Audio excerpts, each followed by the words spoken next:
शिवराज धरण की जय। श्री कृष्णाय नमः। श्री गोपी जन वल्लभाय नमः। श्रीमदाचार्य चरण कमलेभ्यो नमः। श्री गुसाई जी परम दयालवे नमः।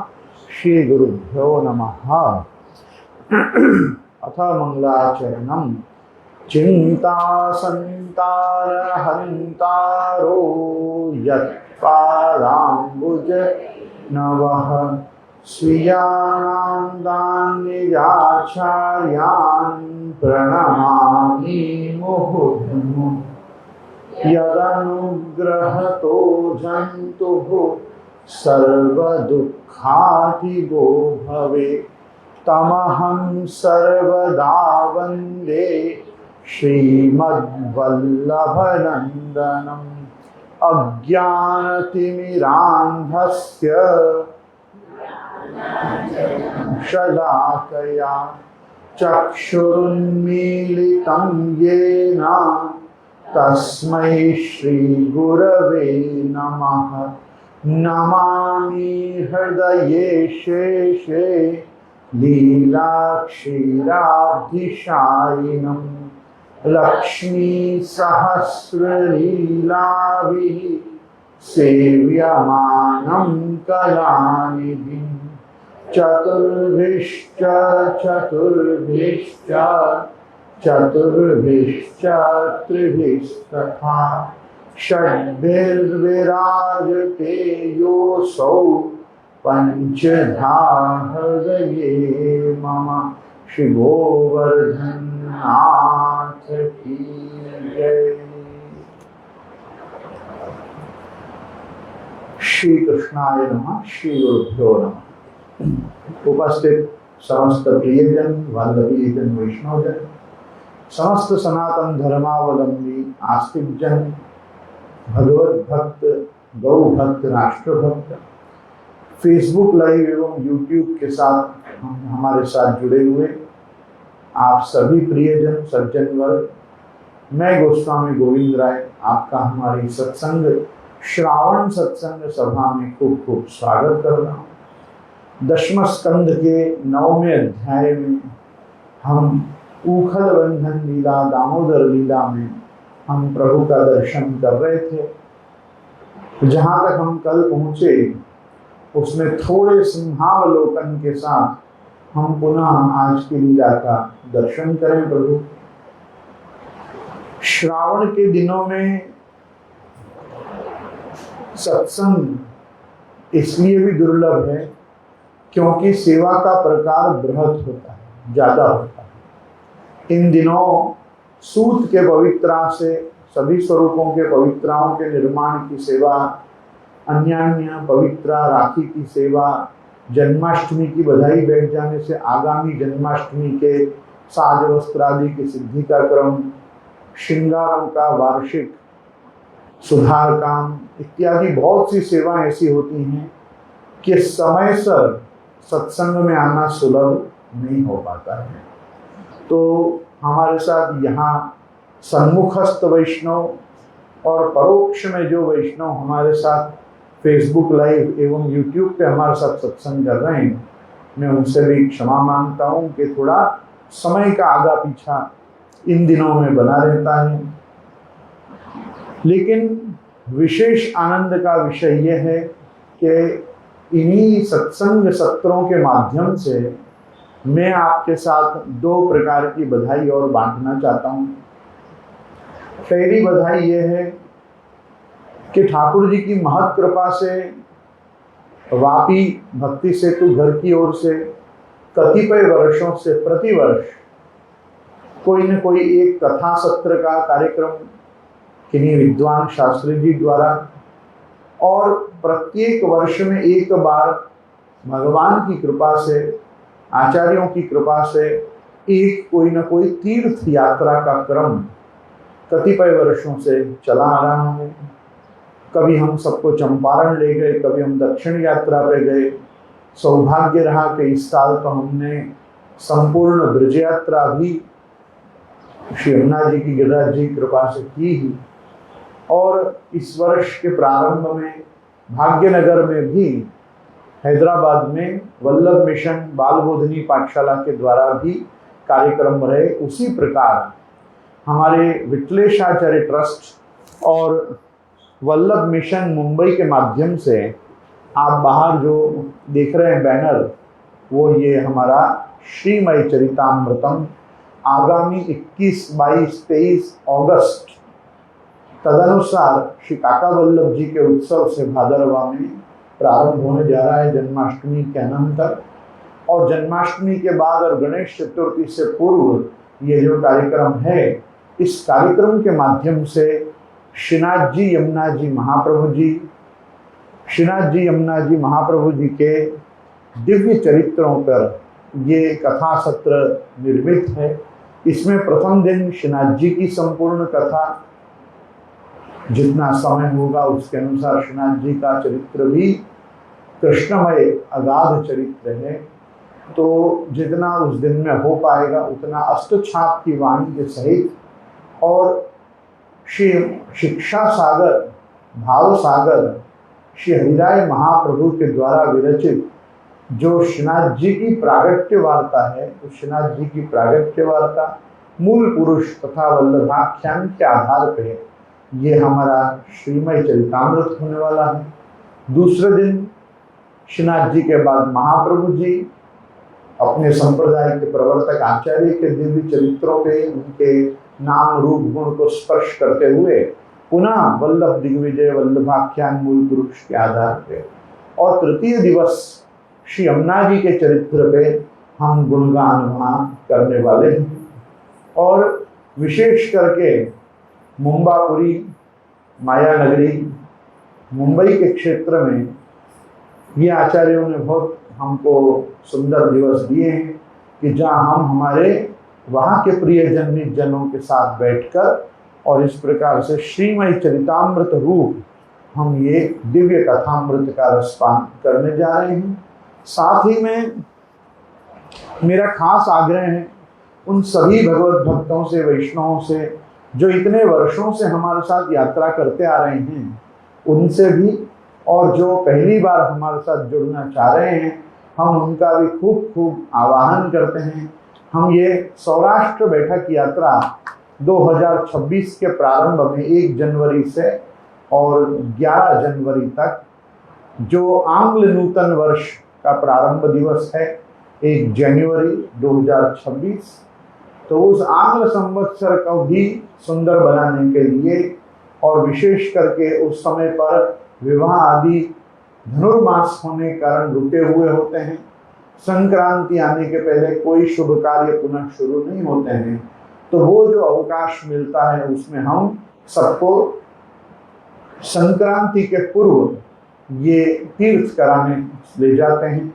2-3 वर्षों से ये समय हमको बहुत सुलभ हो रहा है, तो मेरा खास आग्रह है कि बेट द्वारका सहित द्वारका जी, श्री नागेश्वर धाम तथा श्री सोमनाथ जी, 13 बैठक श्री महाप्रभु जी और 2 बैठक श्री गुसाई जी, ऐसे हम 15 बैठक और गिरनार सदृश जो भी तीर्थ इस सौराष्ट्र बैठक यात्रा के क्रम में आ रहे हैं, माधवपुर इत्यादि, वहाँ पे भी हम सब जा रहे हैं। पिंड तारक, मूल गोमता, गोपी तालाब आदि सब बैठकों पर में वहाँ पे भी श्रीमद आचार्य चरण की सेवा जो प्राप्त हो, सो तगड़ी की बैठक जी से प्रारंभ करके और मोरबी की बैठक जी पर्यंत यावत रूट में जो जो बैठकें आ रही हैं, वो प्रकार से हम ये यात्रा कर रहे हैं। मैं आप सभी लोगों का आग्रह करता हूँ कि आप लोग प्रत्यक्ष और परोक्ष जो भी यहाँ सब वैष्णव हमारे साथ जुड़े हैं, इन यात्राओं में भी हमारे साथ आएँ, तो हम 8-10 दिन साथ में रह सकें और 8-10 दिन साथ में रहकर और वल्लभ संप्रदाय की, पुष्टि संप्रदाय की आगामी सेवा योजनाएं क्या हैं, उसका दिव्य चिंतन आपसी के ही सन्निधान अर्थात आचार्यों के सन्निधान और तीर्थों में बैठकर ही विशेष रूप से करें। सिद्धांत बोध करें, तीर्थ महात्म्य जाने और भी अन्य जो भी सत्कर्म वर्धक प्रकल्प वहाँ हो सकें, वो अपन सब साथ में करें। विशेष तो इन सभी में आपको आमंत्रण, निमंत्रण, आवाहन देने के बाद मैं पुनः अपने विषय पर आता हूँ कि 10वां स्कंद 9वां अध्याय श्रावण सत्संग क्रम में विहंगावलोकन करते हुए हम पुनः एक बार 8वें श्लोक से शुरू करेंगे। तो यहाँ कह रहे हैं कि ऊलू फलांग्रेरुपरि व्यवस्थितम मरकाय कामम ददत क्षितिस्थितम हय्यंगवम चौर्य विशंकिते क्षणम निरीक्ष पश्चात सुतमागमच्छनैहि। और कह रहे हैं विशेष तो यहाँ ये कह रही हैं, कल हमने देखा था कि प्रभु इधर उधर ढूंढने पर पता चला कि श्री कृष्ण एक उलट कर रखे हुए उखल पर खड़े हैं और छीके पर से माखन ले लेकर बंदरों को लुटा रहे हैं। उन्हें यह भी डर है कि कहीं मेरी चोरी खुल न जाए, इसलिए चौकन्ने होकर चारों ओर ताकते भी प्रभु जा रहे हैं। ये देखकर यशोदा रानी धीरे धीरे उनके पीछे से वहां जा पहुंची हैं और तामात्यष्टिम प्रसमीक्ष सत्वरम स्तवोरयुयापससारभीतवत् सत्वरस ततो वरुयापससारभीतवत् और गोप्यन्न धावन्न यमापयोगिनाम क्षमं प्रवेष्टुम तपसेरितं मनः। कल हमने यहाँ तक इसका दर्शन किया था कि जब श्री कृष्ण ने देखा कि मेरी माँ हाथ में छड़ी लिए हुए मेरी ओर आ रही हैं, तब झट से उल्लू फल पर से कूद पड़े और डरे हुए की भांति भागने लगे। परीक्षित बड़े बड़े योगी तपस्या के द्वारा अपने मन को अत्यंत सूक्ष्म शुद्ध बनाकर भी जिनमें प्रवेश नहीं कर पाने की तो बात दूर रही, उन भगवान के पीछे पीछे उन्हें पकड़ने को यशोदा जी दौड़ी। यहाँ दौड़ती यशोदा जी को देखकर कह रहे हैं कि भीत होकर भागते हुए भगवान अपूर्व झांकी है। ऐश्वर्य को तो मानो मैया के वात्सल्य प्रेम पर न्यौछावर करके ब्रज के बाहर फेंक दिया। कोई असुर अस्त्र शस्त्र लेकर आता तो सुदर्शन चक्र का स्मरण करते, पर मैया की छड़ी का निवारण करने के लिए तो कोई अस्त्र शस्त्र नहीं है। भगवान की यह भयभीत मूर्ति कितनी मधुर है, धन्य है प्रभु के इस भय को। उसके बाद यहाँ कह रहे हैं कि अन्वंचमाना जननी बृहच्चरत श्रौणी भराक्रांत गति सुमध्यमा जवेन विस्रंसित केश बंधन प्रसूनानुगति परामर्शत। यहाँ कह रहे हैं जब इस प्रकार माता यशोदा श्री कृष्ण के पीछे दौड़ने लगी, तब कुछ ही देर में बड़े एवं हिलते नितंबों के कारण उनकी चाल धीमी पड़ गई। वेग से दौड़ने के कारण चोटी की गांठें ढीली पड़ गईं। वे ज्यों-ज्यों आगे भागती, पीछे पीछे जो चोटी में गुथे हुए फूल गिरते जाते। इस प्रकार सुंदरी यशोदा ज्यों-ज्यों करके उन्हें पकड़ सकें वो प्रयास करती हैं। यहाँ कह रहे हैं माता यशोदा के शरीर और श्रृंगार दोनों ही विरोधी हो गए। तुम प्यारे कन्हैया को क्यों खदेड़ रही हो, परंतु मैया ने पकड़ना नहीं छोड़ा। फिर कह रहे हैं कि विश्व के इतिहास में भगवान के संपूर्ण जीवन में पहली बार स्वयं विश्वेश्वर भगवान माँ के सामने अपराधी बनकर खड़े हुए हैं। मानो अपराधी भी मैं ही हूँ, इस सत्य का प्रत्यक्ष करा दिया। बाएं हाथ से दोनों आंखें रगड़ रगड़ कर मानो उनसे कहलाना चाहते हो कि वे किसी कर्म के कर्ता नहीं हैं। ऊपर इसीलिए देख रहे हैं कि जब माता ही पीटने के लिए तैयार है, तब मेरी सहायता और कौन कर सकता है। नेत्र भय से विह्वल हो रहे थे। वे भले ही कह दें कि मैंने नहीं किया, हम कैसे कहें, फिर तो लीला ही बंद हो जाएगी। माँ ने डांटा, अरे अप्रशांत प्रकृते, ए अशांत प्रकृते, वानर बंधु, मंथनीक स्फोटक, अब तुझे मक्खन कहाँ से मिलेगा। आज मैं तुझे ऐसे बांधूंगी कि न तू ग्वाल बालों के साथ खेल ही सकेगा और न माकर चोरी आदि ऊधम ही मना पाएगा। इस प्रकार से विचार करके कृतागसम तम प्ररुदंतमक्षिणी कशंतमंजन्मशिणी स्वपाणिना उद्वीक्षमाणं भयविह्वलेक्षणं हस्ते गृहीत्वा विषयन्त्यवागुरत्। यहाँ कह रहे हैं श्री कृष्ण का हाथ पकड़ के वे उन्हें डराने धमकाने लगी। उस समय श्री कृष्ण की झांकी बड़ी विलक्षण हो रही थी। अपराध तो किया ही था, इसलिए रुलाई रोकने पर भी न रुकती थी। हाथों से आंखें मल रहे थे, इसलिए मुंह पर काजल की स्याही फैल गई थी। पिटने के भय से आंखें ऊपर की ओर उठ गई थीं। उनकी व्याकुलता सूचित होती थी। जब यशोदा जी ने देखा कि लल्ला बहुत डर गया है, तब उनके हृदय में वात्सल्य स्नेह उमड़ आया। उन्होंने छड़ी फेंक दी। इसके बाद सोचा कि एक बार रस्सी से बांध देना चाहिए, नहीं तो ये कहीं भाग जाएगा। परीक्षित, सच पूछो तो यशोदा मैया को अपने बालक के ऐश्वर्य का पता ही नहीं था। त्यक्त्वा यष्टिम सुतम भीतम विज्ञायार भगवत्सला ये शकिलतम बद्धुम दामना तद्वीर्य को विदा। यहाँ पे कह रहे हैं कि प्रभु के सामर्थ्य का बोध उनको नहीं था। और एक वस्तु और यहाँ आ रही है, कह रहे हैं अरे मैया मोई मत मार। माता ने कहा यदि तुझे पिटने का इतना ही डर है तो मटकी क्यों फोड़ता है। तो श्री कृष्ण ने कहा अरे मैया मैं अब ऐसा काम नहीं करूँगा, तू बस हाथ से अपनी छड़ी डाल दे। ऐसा विचार किया, लेकिन सुखदेव जी कह रहे हैं कि देखो यशोदा जी की क्या गति है, किसको बांधना चाह रही हैं। न चांतर न बहिर्यस्य न पूर्वम नापि चापरम पूर्वा परम बहिश्चांतर जगतो यो जगच्चयः। जिसने न बाहर है, जिसमें न बाहर है न भीतर है, न आदि है न अंत है, जो जगत के पहले भी थे और बाद में भी रहेंगे। इस जगत के भीतर तो हैं ही, बाहर रूपों में भी हैं, और तो क्या जगत रूप में भी वे स्वयं ही हैं। तम मत्वात्माजम अव्यक्तम मर्त्यलिंगम अधोक्षजम गोपिकालू खले दामना बबंध प्राकृतम यथा। यही नहीं, जो समस्त इंद्रियों से भी परे और अव्यक्त है, उन्हीं भगवान को मनुष्य का सा रूप धारण करने के कारण पुत्र समझकर यशोदा रानी रस्सी से उलू खल में ठीक वैसे ही बांध देती हैं जैसे कोई साधारण सा बालक हो।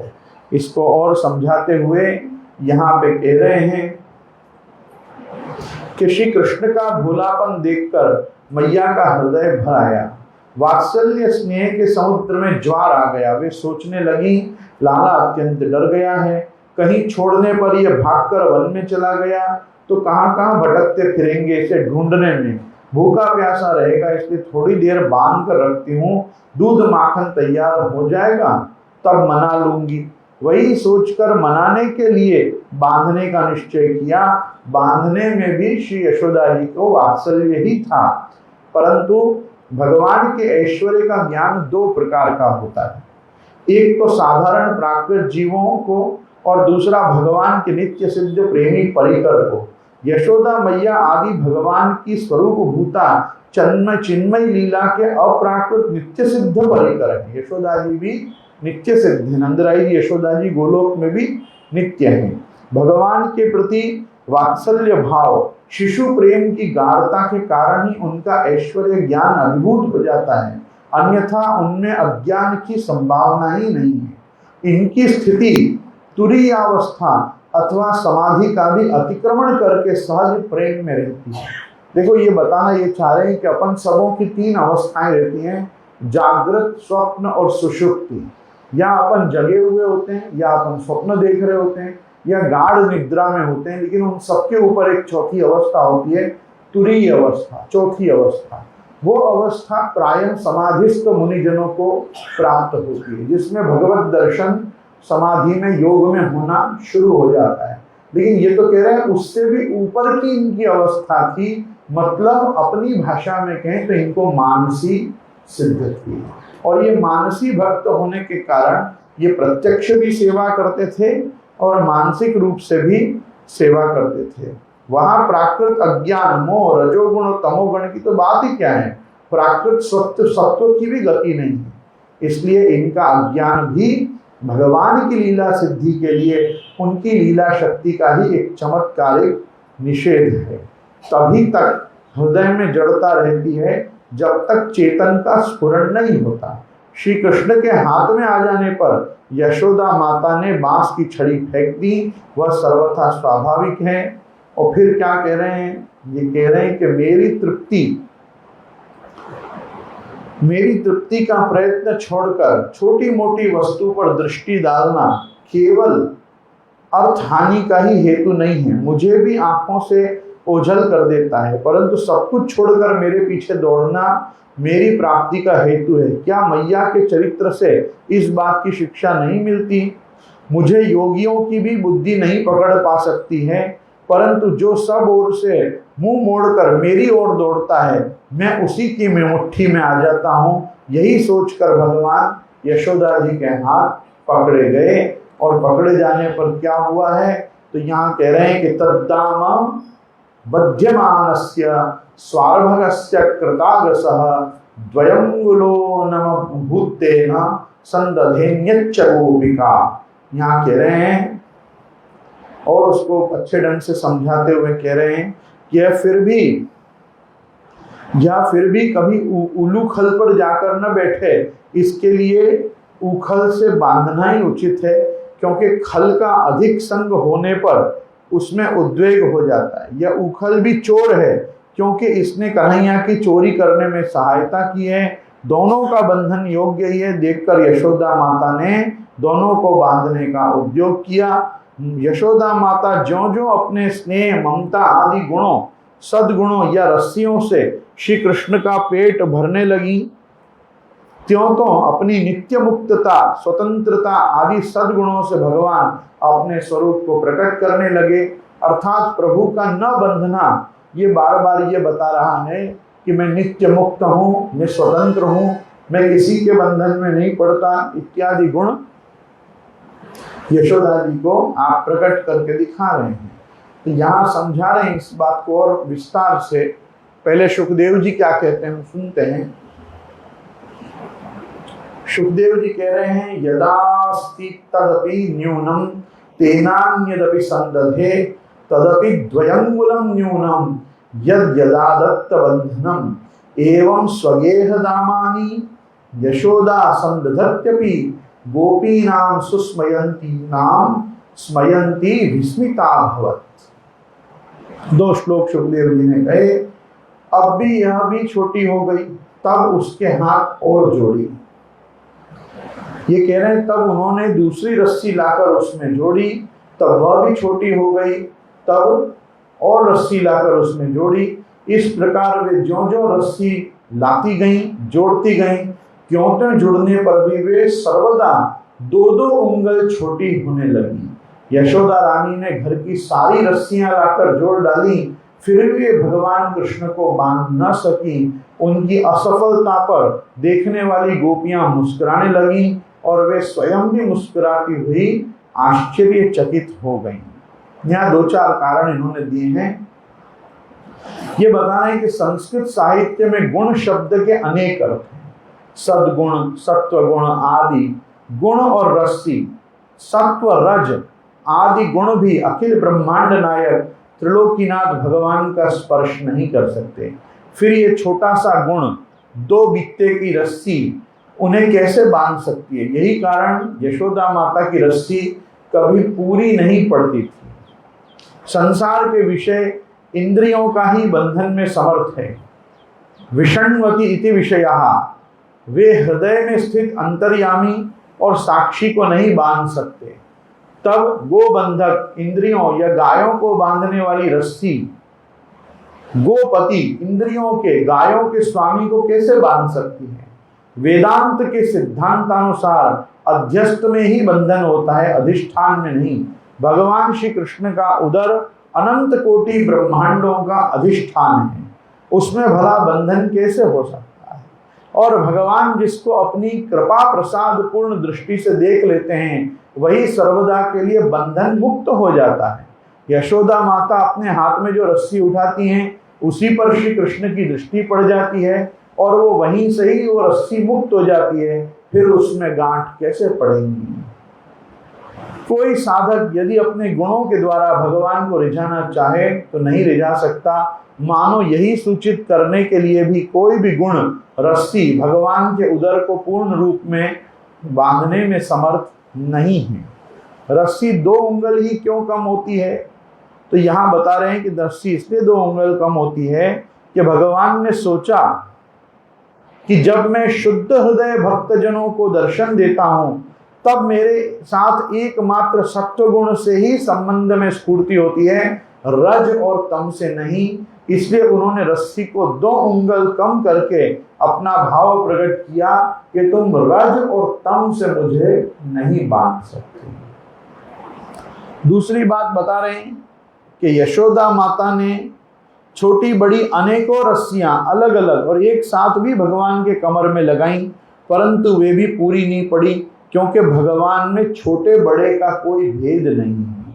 रस्सियों ने कहा भगवान के समान अनंतता, अनादिता और विभुता हम लोगों में नहीं है, इसलिए इनको बांधने की बात बंद करो। अथवा जैसे नदियां समुद्र में समा जाती हैं वैसे ही सारे गुण सारी रस्सियां अनंतनु भगवान में लीन हो गई, अपना नाम रूप खो बैठी। यही 2 भाव सूचित करने के लिए रस्सियों में 2 उंगल की न्यूनता रही। यहाँ बताना चाह रहे हैं कि यथा नद्यः स्यन्दमानाः समुद्रेषु नाम रूपो विहाय तथा विद्वान नाम रूपाद् विमुक्तः परात् परम पुरुषमुपैति दिव्यम। दूसरा कहना चाह रहे हैं कि भिद्यते हृदय ग्रंथि छिद्यन्ते सर्व संशयः क्षीयन्ते चास्य कर्माणि तस्मिन् दृष्टे परावरे, कि जिनका दर्शन होने पर ही हृदय की सारी ग्रंथियां खुल जाएं और जहाँ पे जो भी संशय हो वो जिनका दर्शन करने से छिन्न भिन्न हो जाएं, उन प्रभु को कैसे बांध के रस्सी में गांठ लगाई जा सकती है? उनको नहीं लगाई जा सकती है। तो जब इस प्रकार से देखा तो यहाँ पे एक भाव और प्रकट कर रहे हैं ये कि वे मन ही मन सोचती हैं। क्या सोचती हैं यशोदा जी? कि इसकी कमर तो मुट्ठी भर की है, फिर भी सैकड़ों हाथ लंबी इस रस्सी यह नहीं बन पाता। कमर तिलमात्र भी मोटी नहीं होती, रस्सी 1 उंगल भी छोटी नहीं होती, फिर भी ये बनता नहीं है। कैसा आश्चर्य है! इस बार 2 उंगली ही कम हो जाती है, न 3 की, न 4 की और न 1 की। यह कैसा अलौकिक चमत्कार है!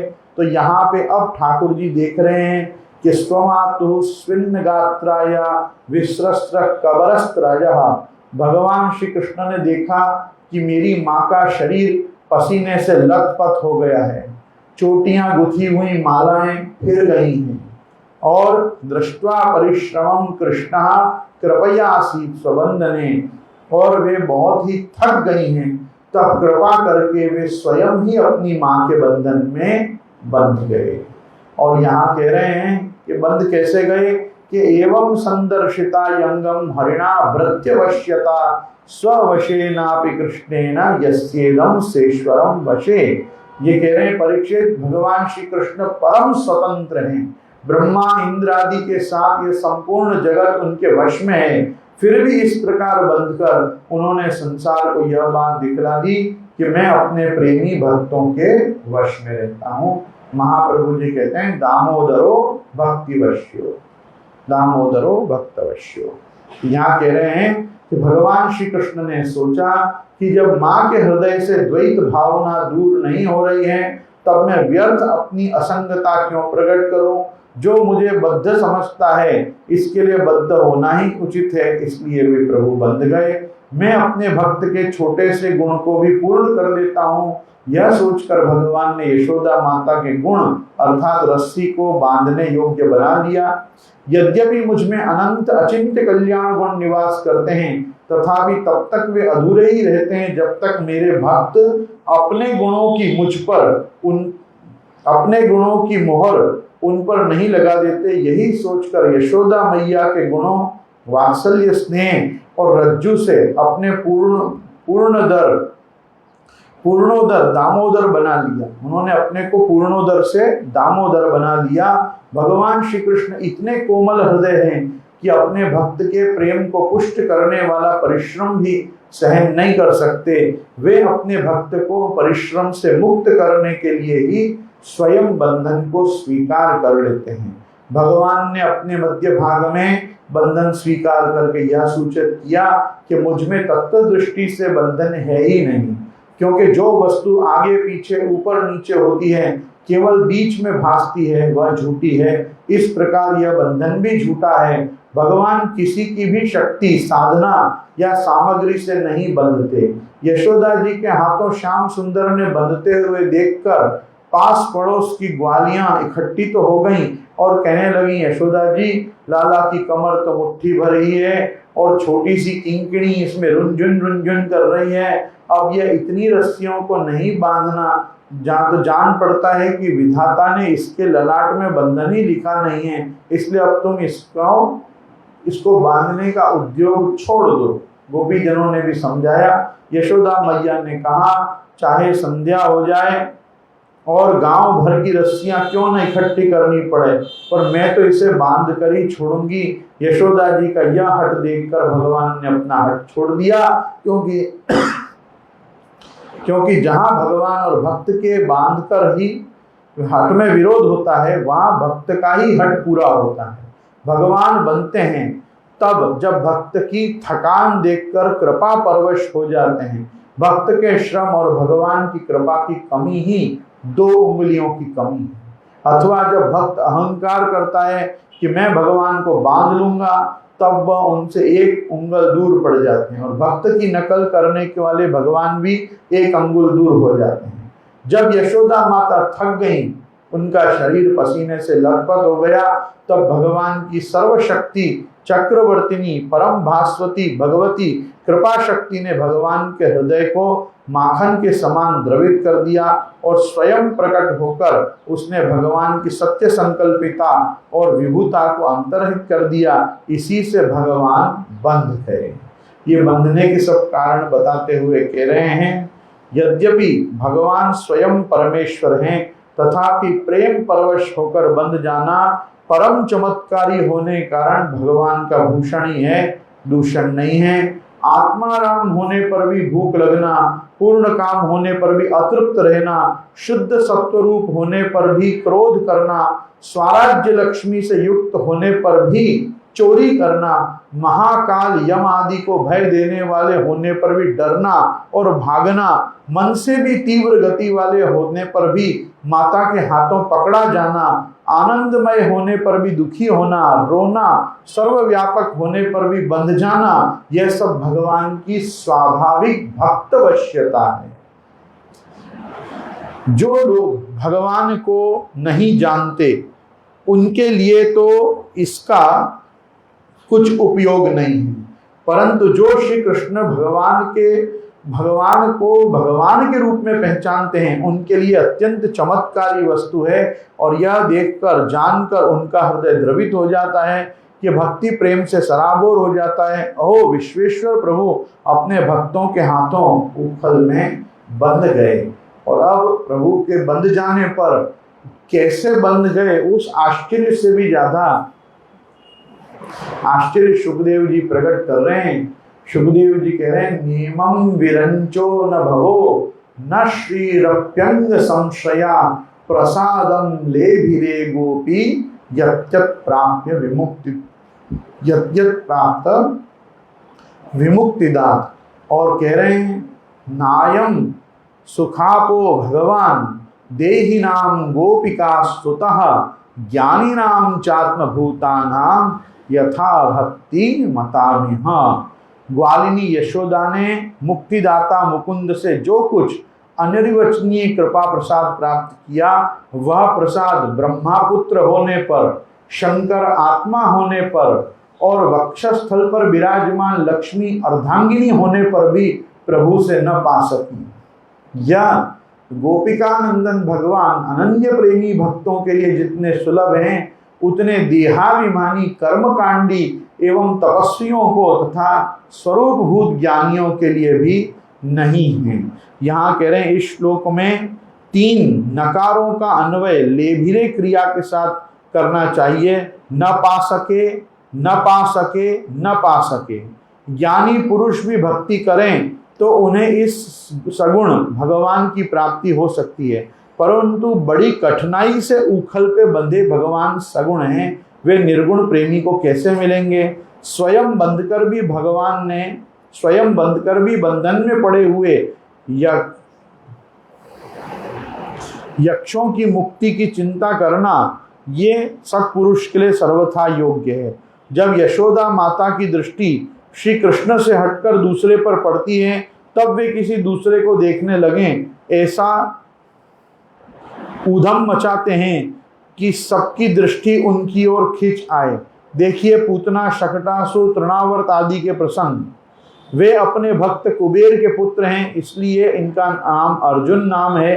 ये देवर्षि नारद के द्वारा दृष्टिपूत किए जा चुके हैं, इसलिए भगवान ने उनकी ओर देखा। जिससे पहले भक्त की हो जाती है, उस पर कृपा करने के लिए बंद कर भी भगवान आ जाते हैं। यहाँ पे छल्ले इस अध्याय को पूरा करते हुए सुखदेव जी कह रहे हैं कि कृष्णस्तु ग्रह कृत्येषु व्यग्रायाम मातरि प्रभु अद्राक्षीण अर्जुनो पूर्वम गुह्यको धनदात्मजौ और पुरा नारद शापेन वृक्षताम प्रापितो मदात् नलकूबर मणिग्रीवा इति ख्यातो श्रियान्वितो। इसके बाद नंद रानी यशोदा जी तो घर के काम धंधों में उलझ गईं और उलूखल में बंधे हुए भगवान श्याम सुंदर ने उन दोनों अर्जुन वृक्षों को मुक्ति देने की सोची, जो पहले यक्षराज कुबेर के पुत्र थे। इनके नाम थे नल, कुबर और मणिग्रीव। इनके पास धन, सौंदर्य, ऐश्वर्य की पूर्णता थी। इनका घमंड देखकर ही देवर्षि नारद जी ने इन्हें श्राप दे दिया था और वे वृक्ष हो गए थे। तो जब भगवान को भगवद इच्छा से ही यशोदा जी ने बांध दिया, तब प्रभु उस उखल पर आनंद से बंध गए और बंधे बंधे उन्होंने इन दोनों वृक्षों की ओर देखा। उनको देखकर हृदय में भाव आया कि हाँ, नारद जी के भी वाक्य पूरे करने हैं, इन दोनों वृक्षों का उद्धार करना है और इस प्रकार से ये उखल के बंधन से भी खुद को भी छुड़ाना है। ये तीन चीजों का विचार करके और भगवान ने अब उन दोनों वृक्षों के उद्धार का संकल्प लिया। इति श्रीमद्भागवते महापुराणे पारमहंस्यां संहितायां दशम स्कंदे पूर्वार्धे गोपी प्रसादो नाम नवमोध्यायः। ये यशोदा जी पे कृपा का अध्याय है, इसलिए इसका नाम गोपी प्रसाद है कि प्रभु ने गोपी जनों पे कृपा की और उसमें भी विशेष करके अपनी माता रूपी गोपी, जो वहाँ प्रधान गोपी हैं, बड़ी गोपियों में उन यशोदा जी पे कृपा की। बोलो दामोदर भगवान की जय, श्री राज धरण की जय।